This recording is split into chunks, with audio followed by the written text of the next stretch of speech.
All right, guys, here we're talking about The Good Place, Season 2, Episode 5. Yo. What did you think about this episode? I didn't hate it. It was interesting. I didn't hate stuff it. develops. Yeah. Let me just say first and foremost, I love the trolley problem, as I've previously stated.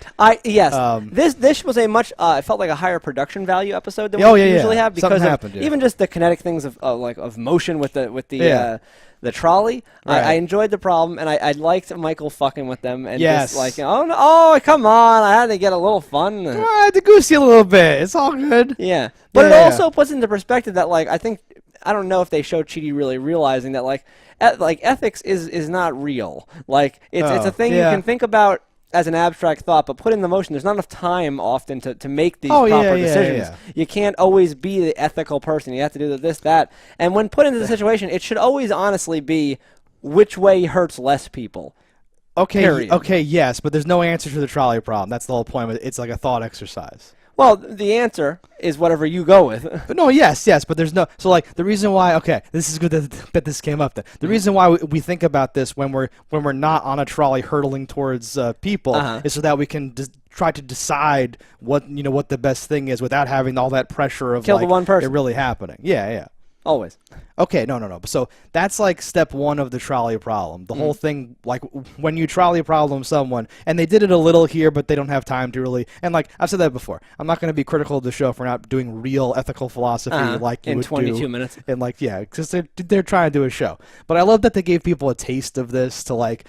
Because then later you'll like hear about something and go, I've heard about that because you saw it on The Good Place or whatever. A few things now, Kantian ethics and a few other stuff that I like a lot. You're supposed to keep building it up, right? Like his thing about saving people with the organs and all that stuff, right? Because everyone says, well, kill, and on the show they do too. Okay, everyone says, yeah, killing one person is better than killing 5, right? But as you keep stepping it up and making it more complicated, that original assertion starts to get really tricky. And that's what's super interesting about it. But the thing is, I guess in the word problem world, you can keep making it trickier. But in the actual world, you'll never have the background context of anything. Well, it just makes it a lot simpler of a problem because life is simple. It's not about a real trolley with a real track. No, I know. It's about the idea. Because if you agree that killing one person is like worth it to save 5 people, then you should go to the hospital right now and say, here are my organs, and to shoot yourself in the head because you can save many people's lives. Yes. But my comparison for this is that Chidi is a person that can't make any decisions ever, and this is a way of forcing him to snap choice and do things. It's an amazing pull to have him pick that as the example and to have Michael use it to torture him. Yeah. I love that. Oh my God, yes. Totes. No, this was fun in some ways. That's what I mean. Something like this can actually spark like a whole thing or whatever, right? So like I'm into this concept. That's what I think the show. I said this a long time ago. Like I hope Chidi starts bringing up different lessons and we talk about Descartes and Nietzsche and all these people and start talking about the different philosophies towards ethics or being alive or being a person or whatever, all those different things. And like they're slightly touching on them, which is enough because people just need that idea. That's the basis of what you can do anyway. Well, they're like, oh, there's a thing about that. I had never heard of that because most people are gonna be like, yeah, Chidi's a nerd, he sucks. But then like maybe throughout the whole show there'll be 1 or 2 things where you go, wait, what's that? That's a little interesting. What is that? Can I let me go on like Wikipedia and check the trolley problem, right? No, and the Chidi character is a good actor. He's meaty. He can get these things across and done. There's a good facial expression as blood splatters into him. I did not write down quotes this time because I just did like quick notes or whatever. But there's some stuff when he's in the trial. I was like, good, because some of those fake people got in my mouth or whatever. When he's doing those things. I was like, this is wonderful. Do you think, though, that Michael's been fucking with them for multiple episodes? Because you made a comment, which was very astute, which is like, Michael's acting here. Like, I can't tell if he's messing with them or if he's just being bad at like being sad and being like midlife crisis or whatever. Do you think he's been jerking them around the whole time? I could see a thing where come episode 12, they realize something and Michael goes, reset again. This was my fun. This plan lasted a while when I made you think I was on your... Yeah, something like that. I don't know. It's hard to say because a lot of things... Well, so like... even if you don't take that big idea, the small idea that here he acknowledged that he was messing with them, do you think that that extends back into last episode when he derailed the lesson by having an existential crisis and then getting a sports car and having Jeanette? Like, was that just him messing around? It's certainly possible. I think it might be possible, which is awesome. Because you even said, like, this is weird. I don't like this. Is he messing around? I think he might have been messing around. It's pretty cool. It's definitely possible. And we'll see. I think in the next episode you'll be able to detect the trend or not. Yes. Or if he might take a momentary pause so he doesn't really tip his hand here. Interesting. Pumps the brakes a little bit. Maybe. I wonder why we're seeing they could show us whatever they want, but we are seeing scenes with Vicky in them, right? Maybe if we go back, we can reinterpret them in a different way. If this is all like a master plan. Maybe. I'd be really interested in that because the show, like some of the ideas that we've talked about. In my scenario of episode, the season finale would be that he's also tricking Vicky. This is all his plays. Like, you never had me, you never had your car. Never had your car. Because he can snap his fingers and do stuff. Yes, which I didn't know. Has he ever done that before? He reset a dog that he kicked into the sun. Okay, but I don't know. There's something. Does he ask Janet though, or does he do it? I think he does it. Because I thought, like this whole show, not to like, plot holes, but like this whole show, we've been seeing like an aspect that like they don't know where the humans are or what they're doing at a given time. And if something goes wrong, they have to like jump in and do something or whatever. If he can just do this and like make them, even if he's just making them think that they're on a trolley in like, what is it, San Francisco or whatever they were or whatever. Oh, and it's his friend with the stupid boots. That was hilarious. Oh my boot's stuck. Sorry, the boot's stuck in the track. Oh my god, it's amazing. Those are the easiest boots to take off too. It's great. Yeah. Things go flying and all that stuff. Anyway, yes. My mouth. No, I'm super. I'm interested, and he's like, great. Tell their families. It's like the whole thing and the whole that business, because that's the whole like again, they're just like wetting your beak about the ethical like things or whatever. You need like 3 hours to go through everything well. The best thing is just to not be ethical at all and just. No. So like, but that's the deal, is that there's the real life day to day. I need to get laid. I have to get paid. All that stuff, right? But then there's like, they one more rhyme in that series. Yeah, I know. But then there's like with an extra dead couplet, so it's like an AABA thing. Yeah, we'll work on it. We'll workshop it. Then there's like I'm a human being, so I can think about like what does it mean to be alive? What is the point of this? Is it right or wrong to do that? Why is it right or wrong? Right? That's like that's the interesting stuff. Without that, we're just like smooth monkeys, I guess. I don't know. It's very boring to me. Yeah. Chidi's, of course, a mega super nerd. He has spent his whole life thinking about this stuff and writing stuff and doing bullshit and driving Michael crazy, and everyone around him for that matter. He would be the worst person to have in your life. Basically, yeah. So well, because you have to know when to flip between one and the other. Yes. You have to know like what's important to think about at the moment. I think you could break Chidi by saying, "Do you want a peanut butter and jelly, or like a jelly and peanut butter sandwich?" He'd be like, Well, if the jelly's touching the bread, then it's gonna get soggy. When are we eating these sandwiches? Starts going down this list. I guess I could just flip it upside down and it would become the other sandwich. I don't. Could eat one this way and one that way. Yeah, he's whole wheat toast. It's terrible. No, he's a mess. They've kind of stepped back from that, where he has made some decisions now. Like yes, he decides that Michael's no longer welcome in his class, for example. Right? He goes crazy and like puts his foot down or whatever. But that's got so. This all goes back to some other stuff that we've talked about before too, where like the people are growing and changing in certain ways, and I wonder if that comes into play. Like they sometimes seem to be, uncharacteristically or too quickly or like things like that. Where like that's the kind of stuff that kind of makes me angry. But what are you gonna do?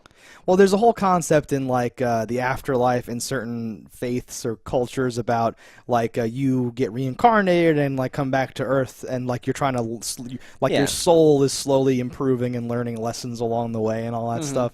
So I wonder if there'll be an element of that at some point, where in this fake like simulation of the afterlife they are like improving. Because it seems like things are happening where you're like people keep getting put into situations where they're like Eleanor keeps realizing, nope, that's what I would have done on Earth, and that's shitty. Let me go talk to them. Let me go do this. Let me go not do that. Right? She keeps improving but after herself. the first like 8 months there, she didn't do this, and now she's doing it on like day 11. Oh yeah, no, that's a problem that I wish they would have papered over at the very least, so I wouldn't have to keep thinking about it. But yes, exactly. Also, Michael did the thing that we were talking about too, where he gives like horrible demon-based advice. Yes. Where they're like, "Okay, Michael, what are your thoughts?" Yeah, we could kill all 6 people if we attached a that doodle was so fantastic. That's what he's over there just doing. Yeah. Yeah. I put a sharp something like blade on a stick. Blade on a stick. I'm able to get all 6 of them. That way, we're able to kill all the people. There you go. You're welcome. Or something like that. I solved the problem. Got it. Right? Ain't a little now. Yeah, exactly. No, that was good. The Jason character, not liking him still. Really? I foresee the issues, which I think are obvious with the Janet character now. Like, is that I'm the most advanced Janet, blah, blah, blah. I love Jason. You're fucking my husband. I'm going to get you. Really? Oh, yeah, that's going to be the future. Interesting. Anytime anything remotely happens between Tahani and Jason, she freaks out. And like, I'm happy for you. Her thumb fucking breaks off. Oh, things are going good. The world like erupts. Okay. I did not take it that way because she says I am doing things other than I was intended to do, and that might be causing the glitches or whatever. I think that is a cover story. Okay. I think it is actually she wants Jason. She had Jason. She has like some deep in her core memories. Yeah, I was gonna say. Him. So she has memories of because they had to put that in the show for a reason. Yeah. Their prior relationship. Yeah, I usually try to take things at face value. So I was assuming she has no memories either, and this is the whole thing. But I like fairly that's certain very good. that's going to come into play. Nice. Tahani can't fight Janet. Janet's like a superpowered. Well, I think I don't know. If I had to make a prediction at the moment, Tahani has the reach though. It might be a thing where maybe Janet could force a restart on them so that she could start over again with Jason, or maybe she'll perceive this threat Michael is putting them through, and she like jumps in to stop it, and then something or other sacrifices. I don't know, something. Well, because that's how the episode ends. She says, "I, what does she call it? Neighborhood? She calls it something else, I think. But this whole place is in danger of collapse. Yes. Right. So she's trying to push something to happen. Yes. But to take a step back in like the timeline here. Tahani and Jason are still stripping.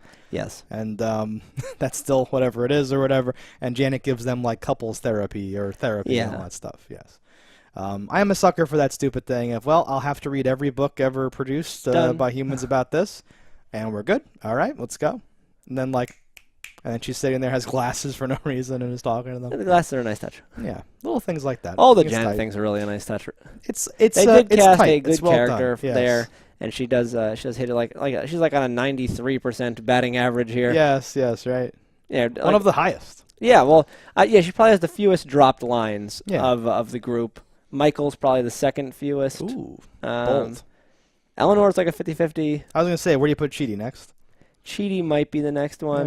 Yeah, I like Chidi. And even Tahani. Like, I think the ones that she nails are like super like, oh, that was a flying home run, but then she drops some where I'm like, oh, you missed a bunt. The material that she's being given a lot of times is bad though. She has to She has to it's the debutante bullshit that she has to go through that makes her bad. I think of them as Murphy Brown jokes because Family Guy insulted Murphy Brown by acting like it was like in Mad Libs of just like insert a famous person's name here, insert a like whimsical scenario there. Oh well, I was at Francis Ford Coppola's llama farm, or just some weird thing where it's like that isn't funny just because you've said random things. Yes, and that is Tahani's like bread and butter. That's her thing. Everyone looks at her like, ah. And I'm like, what? And it's weird because sometimes they say the full name, and you're like, okay, you're talking about like Lady Gaga or something, and then next one you're like, oh, is that Sly's house? Blah blah. Like, okay, I understand like the formality thing, or like we're like, oh no, I know him, so I'm on a first name basis. I call him by his nickname. I wonder. But sometimes I'm like, are you not allowed to say Sylvester Stallone? Are you not allowed to say his full name? Is there some reason why you're not saying his full name? Exactly. Yeah, I was at Bruce and Demise, and you're like, okay, why? Yes. We know who that is, but but why are you doing that? Yeah, I've always hated that, and I'm glad we're finally talking about it because I've always hated it, and I still do. And I still do too. So that's sort of where things end up. Are we leaving anything out? I don't believe so, because all of our characters kind of had plot lines together. There's only really 2 things going on in this episode, and they take roughly like 60-40% of the thing. Yeah, I liked a lot of the Jason Tahani stuff. I don't like Jason, but I think that they're using him better. His thing of like, I'm nice to you and you're mean to me, and then she's like, fuck, and like they have to do the thing. I was kind of like, okay, this is something. My favorite thing in the episode was when Michael is like, I'm sorry, please forgive me, I have gifts, and gives them. Eleanor gets a shrimp dispenser. I'm so glad you reminded me. I loved the shrimp dispenser. I love the shrimp dispenser. It looked. I would kill for a shrimp dispenser. No, but like. She was doing almost like a Jason type joke there because Jason had an even more Jason joke to do. So so everyone shifted on the totem pole. So it keeps cutting to her and she's like, yeah, no, we gotta do it. And she keeps like getting more shrimp and trying different kinds. The mystery flavor is nasty. Do not eat that. And keeps eating it. What was it though? She said the name of it. Oh god, white chocolate? Yeah, white chocolate. Then she's like, it's horrible. And he eats it anyway, and I'm like, oh my god, this is amazing. Like, it's so dumb, but it's so good, and like, it's like a tense situation. Chidi's like, no, Michael, it's a bribe, we're not doing it, or whatever, right? And then it cuts back to her, yeah, and eating all that stuff. Like, they're breaded. Because you can have all the types. Because it's a magic shrimp dispenser. When then Jason gets a Pikachu balloon, it's like, it's Pikachu! And pops it immediately. And I expected Michael to know that was going to happen and give him another one, but he doesn't. It's over. And he knows it. He just ignores him. He's like, and Chidi just moves on. Yeah. I love that so much, too. I forgot that scene. Oh, God. I'm chest pains. And Tahani gets a giant diamond because she's a bitch. I didn't like the diamond. I liked the line of like, no, then mine'll be worthless. Like something about that. I'm like, okay, that's funny because you're acknowledging that you're like, this is your paradigm, this is your lane. You're very shitty about things and terrible. all that stuff. Also, I think it was Emmanuel Kant's diary, right? Whatever. Yes. Kant is super interesting. He throws it right in the garbage. I want to fish it out. Again, like, I'm not a philosopher. I took a few classes and I'm a little interested in it, and some YouTubers that I watch talk about certain stuff, but not in like a deep level. I've never gone back and like read all these famous ancient books by these people or whatever. I haven't read like Plato's like book or something. I just kind of know certain things, and I was excited. Kant's like lost notebook, what? And then so like Chidi should be like rigid. He should be like all over this, and he just threw it in the garbage. That was like a huge thing. So, like, my inside knowledge of this subject made me even more... Because Kant is a weird, interesting dude who wrote weird, interesting books or whatever. So to have his doodles in his notebook would be, like, a huge thing. So, like, I felt that, I think, even more... It's on eBay for at least $25. At least, to me. I would pay the shipping on that. That's like, big time. Throw it right in the garbage. His principles are worth more than a trinket. I would fish it out of the garbage. Be like, what's this? Well, it's still there. He can get it later. Yeah. That shrimp machine, though, man. I'd give it all for that shrimp machine. That's true. I hope the shrimp machine stays there. Even if it doesn't, couldn't you be like, Janet, shrimp machine? No, and like, okay, so that's an excellent point. Like, any gift is just something that's a Janet away. They can have whatever they want. I had that exact same thought while he was giving them all the gifts. So I was kind of like, wait, Janet's magic and can give you whatever you want. So what does it matter that, like, Michael produces it for you instead, right? Who cares? Yeah. No, it's the thought that counts. I think it's the definition of that. And the thought was a bribe. It was a bribe. And I'm not taking it, Michael. Get out. Yeah.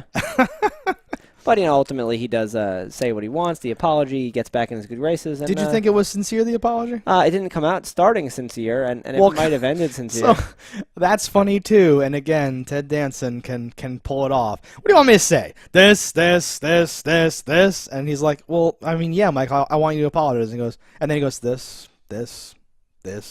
Like, he does it in a whole different, but like word for word, because it's in the script to do it like that, but word for word does it all again and sells. But I thought maybe he, at the end of that, he would crack and be like, okay, there, fine, we're good. That's all I have to do. You believe that? Ugh, you humans are so, like, he would just do that or whatever. But it did seem while he was delivering the first speech that like, okay, he is saying actually what he is feeling now, and then he delivers it, in a tone that is more acceptable. Yeah. And that's kind of... I'm hoping that's the case, because the show didn't tell me that's not the case. We'll see. So I'm on board with that. Mysteries abound.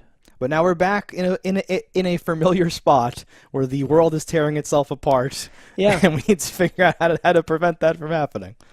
The Good Place. Let's see what happens next time. All right, guys, that was this episode of The Good Place. Let us know in the comments what you thought about it. Don't die in a fire, and we'll see you next time. Hello, internets. I just love watching JustDaggers. If you've enjoyed this video as much as I have, click that subscribe button.